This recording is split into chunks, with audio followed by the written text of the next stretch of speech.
My name is Olivia, and at 32, my life was a study in quiet predictability. I worked in a small, unassuming office, a place where days blended into one another, marked only by the gentle hum of computers and the soft rustle of paperwork. It was a peaceful existence. Then, one day, the predictable rhythm was broken. A new boss, Michael, arrived. He was 40, with a kindness in his eyes that seemed to warm the entire room. His smile was genuine, and his voice was low and reassuring, a stark contrast to the usual office clamor. He had a way of making everyone feel seen, feel valued.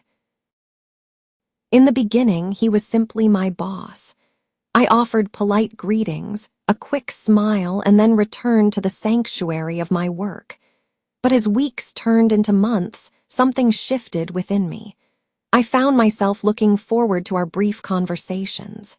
The sound of his voice became a quiet melody in my day. A warm feeling would spread through my chest whenever his gaze met mine. When he'd ask, "Are you having a good day, Olivia?"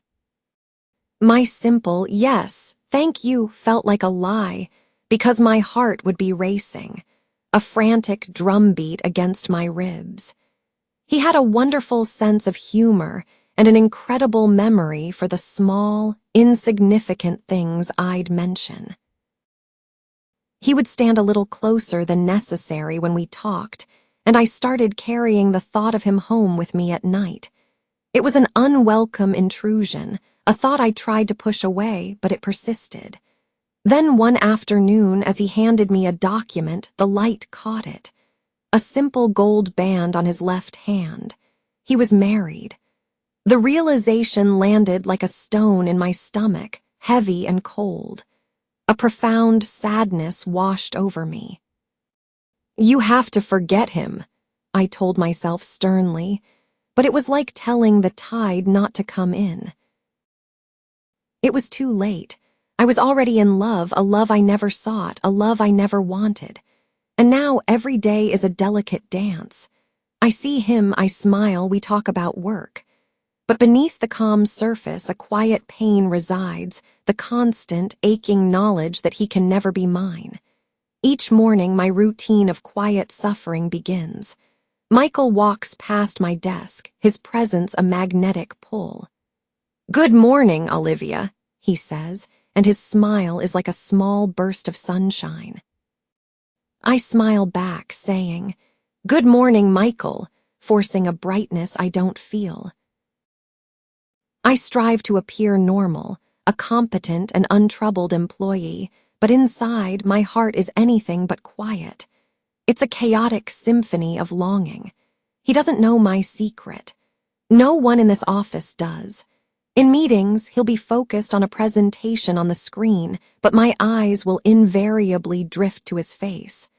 I study the way his brow furrows when he's concentrating, the soft lines around his eyes when he listens. It's a struggle not to stare, to give myself away. His voice, calm and kind, fills the room, and for those moments, I feel a fleeting sense of happiness just being near him. One afternoon, he leaned in close to help me with a glitch on my computer. His hand accidentally brushed against mine. A jolt, like an electric current, shot up my arm, my face flushed with heat. "Are you all right?" he asked, his voice laced with concern. I managed a shaky smile and a nod. "Yes, I'm fine." But I wasn't. I wanted to break down, to confess the turmoil inside me. I know this is wrong. I know he has a wife, a family, a whole life that doesn't include me. He isn't available.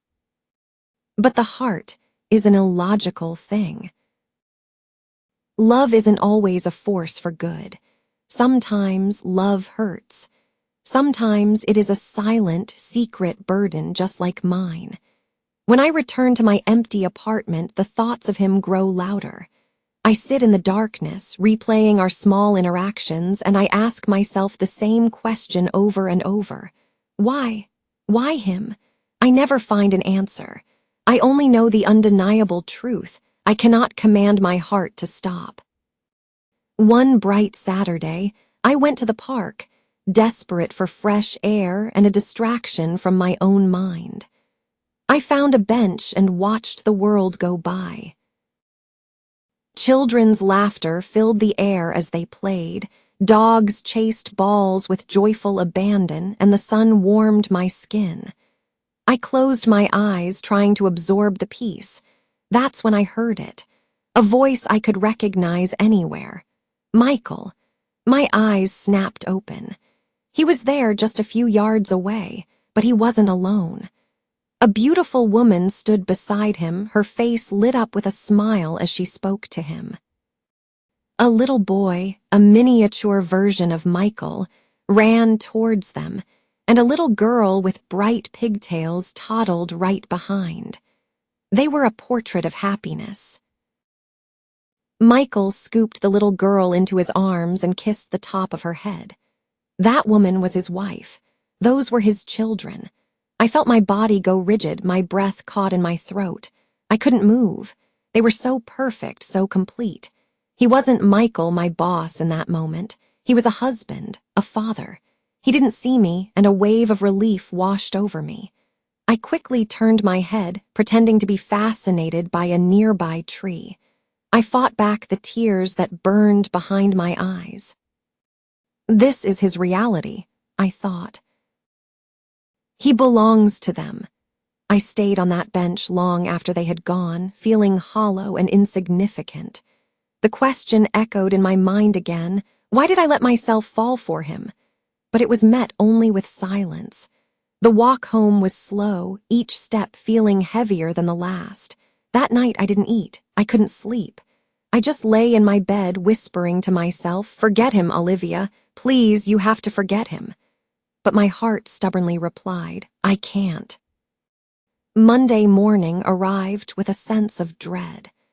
The image of Michael and his happy family was seared into my mind, and my heart ached. Going to work felt like a punishment, but I had no choice.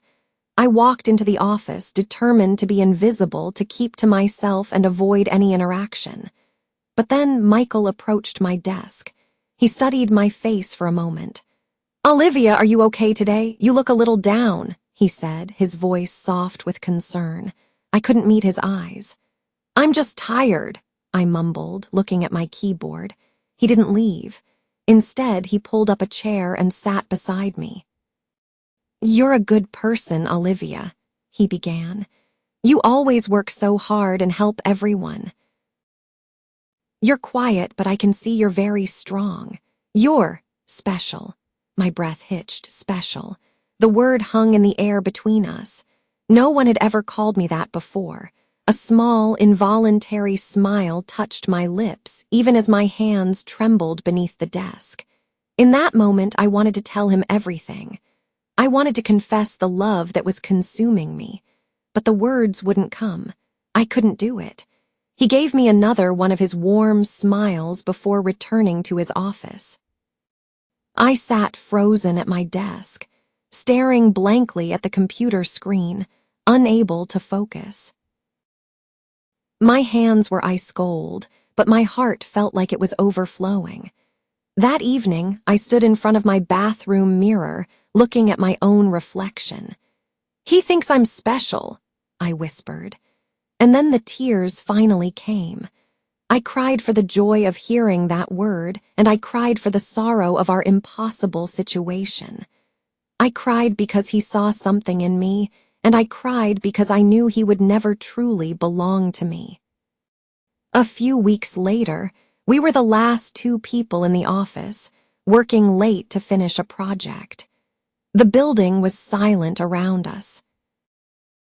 The air grew thick with unspoken words. He turned to me, his expression serious. Olivia, he said softly, you are important to me. My heart leaped into my throat. I looked at him, a mixture of fear and hope swirling inside me. I wanted to ask the question that burned on my tongue, do you love me? But my lips were sealed. He spoke again, his voice barely a whisper. I am married, but I like you. You make me feel alive. My eyes filled with tears. I didn't know how to respond. "I don't want to hurt my family," he continued, "but I can't stop thinking about you." I felt a confusing storm of emotions, sadness, validation, and a dangerous glimmer of hope. A part of me wanted to believe he would choose me, but the larger, more rational part knew it was a fantasy built on someone else's pain. I found my voice. "Michael, I like you too," I admitted, my voice trembling. "But you have a family. I don't want to be the reason they hurt." He nodded slowly, a look of sad understanding on his face. "I know," he said. We stood in silence, the space between us filled with a beautiful and painful truth. That moment was etched into my memory, a testament to a love that was real but could never fully be. After that night, an unspoken understanding settled between us. We continued to work together, but a respectful distance formed. We never spoke of our feelings again. I spent a lot of time thinking about love, pain, and the complicated nature of the human heart. I knew loving a married man was a path paved with secrets and sorrow. One quiet evening, sitting alone in my apartment, I made a choice. Not for him, not for his family, but for myself. "Olivia," I told myself, "you must be strong. You must love yourself first." I decided to let go of the hope that he would leave his family. I decided to reclaim my own life and find my own happiness, independent of him. It wasn't easy. There were days when the ache in my heart was almost unbearable, but I discovered something profound in the process. Love isn't just about holding on. Sometimes the greatest act of love is having the strength to let go. I started smiling for myself again. I started to dream of a future that was entirely my own. I started to truly love myself. Michael will always have a place in my heart, a chapter in my story. But now I am free. And I am ready for my new beginning. Dear friends, thank you for listening to this story. I hope it resonated with you. Remember, love can be complicated and difficult, but prioritizing your own heart and well-being is the most important thing. Take care of yourselves and believe that brighter days are always ahead. If you enjoyed this story, please show your support by liking the video and sharing it with others who might appreciate it. I love reading your thoughts in the comments below.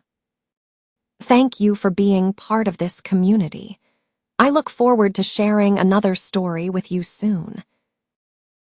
Thank you for watching. If this story touched you, please give it a thumbs up and consider sharing it. Don't forget to subscribe to our channel for more English stories designed to help you learn and reflect. Click the notification bell so you never miss an update. Your support means the world to us. See you next time.